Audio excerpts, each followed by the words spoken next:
ಕುಟುಂಬದ ಒಗ್ಗಟ್ಟು ಒಂದು ಸಣ್ಣ ನೀತಿ ಕಥೆ.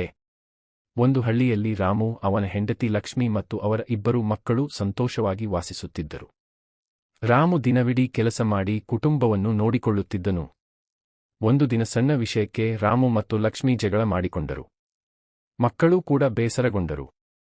ಮನೆಯಲ್ಲಿದ್ದ ಸಂತೋಷ ನಿಧಾನವಾಗಿ ಕಡಿಮೆಯಾಯಿತು. ಅದನ್ನು ಗಮನಿಸಿದ ಅಜ್ಜಿ ಎಲ್ಲರನ್ನೂ ಕರೆದು ಒಂದು ಕಡ್ಡಿಯನ್ನು ಕೊಟ್ಟಳು. ಇದನ್ನು ಮುರಿಯಿರಿ ಎಂದಳು. ಮಕ್ಕಳು ಸುಲಭವಾಗಿ ಮುರಿದರು. ನಂತರ ಅಜ್ಜಿ 4 ಕಡ್ಡಿಗಳನ್ನು ಒಟ್ಟಿಗೆ ಕಟ್ಟಿಕೊಟ್ಟು ಈಗ ಮುರಿಯಿರಿ ಎಂದಳು. ಯಾರಿಗೂ ಮುರಿಯಲು ಆಗಲಿಲ್ಲ. ಅಜ್ಜಿ ನಗುತ್ತಾ ಹೇಳಿದಳು, ಒಬ್ಬೊಬ್ಬರಾಗಿ ಇದ್ದರೆ ನಮ್ಮನ್ನು ಸುಲಭವಾಗಿ ದುರ್ಬಲಗೊಳಿಸಬಹುದು. ಆದರೆ ಕುಟುಂಬ ಒಗ್ಗಟ್ಟಾಗಿ ಇದ್ದರೆ ಯಾವುದೇ ಸಮಸ್ಯೆಯನ್ನು ಎದುರಿಸಬಹುದು. ರಾಮು ಮತ್ತು ಲಕ್ಷ್ಮಿಗೆ ತಮ್ಮ ತಪ್ಪು ಅರ್ಥವಾಯಿತು. ಇಬ್ಬರೂ ಪರಸ್ಪರ ಕ್ಷಮೆ ಕೇಳಿದರು. ಮಕ್ಕಳು ಸಂತೋಷದಿಂದ ಅವರನ್ನು ಅಪ್ಪಿಕೊಂಡರು. ನೀತಿ: ಕುಟುಂಬದಲ್ಲಿ ಪ್ರೀತಿ, ಕ್ಷಮೆ ಮತ್ತು ಒಗ್ಗಟ್ಟು ಇದ್ದರೆ ಯಾವುದೇ ಕಷ್ಟವೂ ದೊಡ್ಡದಾಗುವುದಿಲ್ಲ.